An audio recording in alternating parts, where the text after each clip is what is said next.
Assalamualaikum warahmatullahi wabarakatuh. Selamat siang Bapak Ibu guru semuanya. Dan kali ini saya akan memaparkan tentang hasil dari Diklat Semangat Guru. Kementerian Kebudayaan, Riset, dan Teknologi kembali menggelar program Guru Belajar dan Berbagi seri Semangat Guru dengan tema Kemampuan Non-Teknis dalam Adaptasi Teknologi. Seri ini merupakan pelatihan untuk meningkatkan kompetensi serta kemampuan non-teknis sebagai pendukung penggunaan teknologi dalam kegiatan belajar mengajar.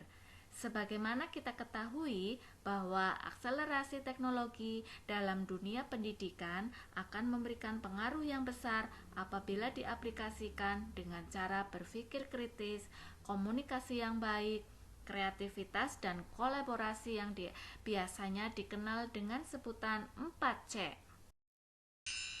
Nah, materinya terdiri atas yang pertama ada resiliensi atau tangguh dan teknologi. Yang kedua ada critical thinking, yaitu berpikir kritis dan teknologi. Yang ketiga, creativity adalah konten dan teknik penceritaan. Yang keempat, communication, yaitu komunikasi efektif. Yang kelima, empowered teacher, penerapan kelas campuran. Dan yang terakhir atau pelajaran yang keenam adalah collaboration, kolaborasi dan dampak. Nah, yang pertama, apa itu resiliensi? Resiliensi berarti kemampuan seseorang untuk bangkit setiap kali mengalami desakan mundur maupun kegagalan. Para konsultan teknologi melihat bagaimana melimpahnya potensi teknologi yang dapat digunakan dalam meningkatkan pembelajaran. Seperti halnya dalam lari maraton, kita harus mengelola resiliensi. Semakin kita mengetahui berapa jauh atau semakin dekat dengan garis finish. Yang kedua, yaitu berpikir kritis. Guru dituntut untuk menumbuhkan karakter berpikir kritis kepada peserta didik, bukan hanya sebagai kemampuan, namun juga sebagai keterampilan.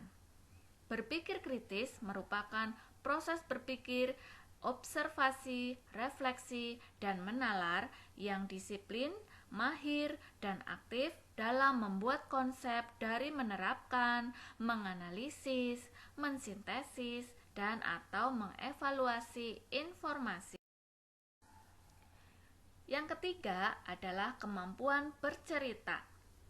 Kemampuan bercerita adalah kesanggupan atau kekuatan yang dimiliki oleh setiap individu untuk menyampaikan gagasan atau ide melalui lisan maupun tulisan yang menceritakan tentang perbuatan, pengalaman, atau kejadian. Kemajuan teknologi dapat membantu kita mengolah kemampuan bercerita. Yang keempat yaitu konten. Konten merupakan segala bentuk komunikasi, terutama audiovisual yang berisi informasi, hiburan maupun ajakan.